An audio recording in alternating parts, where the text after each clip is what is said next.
안녕하십니까. 은혜샘 성도 여러분, 김미선 전도사입니다. 오늘은 요나 4장 1절에서 11절 말씀을 살펴보면서 내가 화내는 것이 옳으냐라는 제목으로 끝까지 완악한 나에게 질문하시는 하나님의 마음을 알아가는 시간이 되면 좋겠습니다. 우리가 사는 현실 속에서는 늘 정답을 강요받습니다. 하지만 하나님은 우리에게 질문하심으로 우리 자신을 되돌아보게 하십니다. 물음표는 무엇입니까? 다시 한번 주어지는 시간입니다. 그것은 기회입니다. 창세기 3장에서도 범죄한 아담을 향하여 하나님은 정죄하지 않고 물어보십니다. 내가 어디 있느냐고.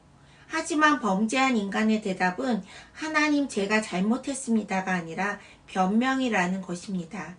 가인이 아벨을 죽이고서도 하나님이 아벨이 어디 있냐고 물으실 때 가인의 대답은 내가 동생을 지키는 자입니까? 라는 것입니다. 늘 인간은 인정이 아니라 변명을 합니다. 왜 이럴까요? 범죄한 사람의 마음에는 누구를 인정할 순수한 마음은 없는 것 같습니다.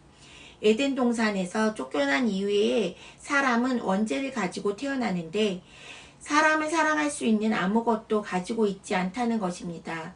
돌 같은 마음, 완악한 마음, 고집센 마음, 화가 많이 나 있는 상태입니다. 누가복음 15장에서 돌아온 탕자의 비유에서는 형은 동생이 돌아온 것에 대하여 마음으로 기뻐하지 못하고 성내는 모습을 볼 수 있습니다. 하나님은 어떤 분이십니까? 하나님은 은자 노인의 하나님이십니다. 신대원 시험을 볼 때 외웠던 팁이지만 지금도 기억에 남습니다. 하나님은 은혜로우시고 하나님은 자비로우시고 하나님은 노하기를 더디하시고 하나님은 인애가 많으십니다. 4장 1절의 요나는 니느웨 백성들의 회개와 하나님의 용서를 지켜본 요나는 화를 내고 있습니다. 왜입니까?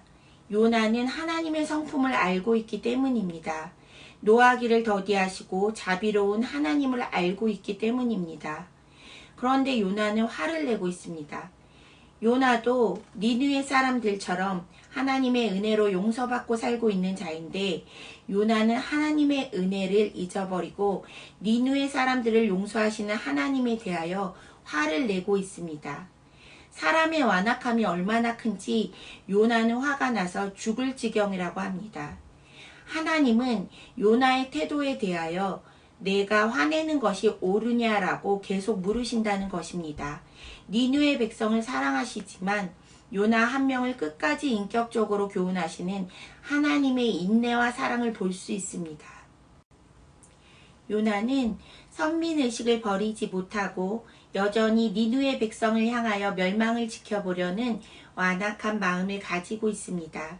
요나가 니느웨 성의 멸망을 지켜보고자 지은 초막에 하나님이 박넝쿨을 들여주시자 뜨거움을 면한 요나는 크게 기뻐합니다.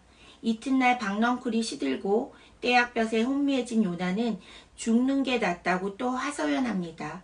하나님은 또 요나에게 말씀하십니다. 내가 화내는 것이 옳으냐고. 요나는 화가 나서 죽을 지경이라고 말합니다. 이 땅에 벌레 하나까지도 하나님이 지으셨습니다.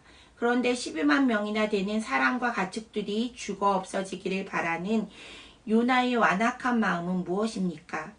요나가 박넝쿨을 아꼈듯이 하나님이 니느웨를 간신 가운데 긍휼히 여기는 것 또한 하나님의 권리임을 요나는 알지 못합니다. 이 세상에서 하나님의 사랑을 받지 못할 만큼 악한 죄인은 한 명도 없는데 요나는 하나님의 사랑을 자기의 편견 속에 제한하려는 완악한 모습이 있습니다. 하나님은 민족과 나라를 넘어 열방을 향한 구원 계획을 가지고 있으시다는 것을 고집세고 어리석은 요나는 알지 못합니다. 오늘 말씀을 읽으며 적용해 봅니다. 하나님의 은혜로 살고 있는 내가 요나처럼 하나님을 알지 못하는 사람에 대해 또 내가 싫어하는 사람, 내가 제한하는 사람에게 복음을 전하기 싫어했었던 요나와 같은 모습은 없었는지, 더 나아가 공동체적으로 생각을 확장해 본다면 교회 공동체가 믿지 않는 세상을 향하여 멸망으로 달려가고 있는데 그들을 향한 긍휼의 마음이 없다면 오늘 요나에게 끝까지 내가 화를 내는 것이 옳으냐라고 물어보시는 하나님의 마음을 들을 수 있는 마음을 주시기를 소망합니다. 오늘은 이렇게 결단하며 기도합시다. 첫 번째, 개인적으로 은혜 받을 만한 자격이 없던 나를 구원하신 하나님께 감사하며 먼저 은혜 입은 자로 내 생각과 편견을 버리고 하나님의 뜻을 따라 다른 사람을 불쌍히 여기는 마음을 주시도록.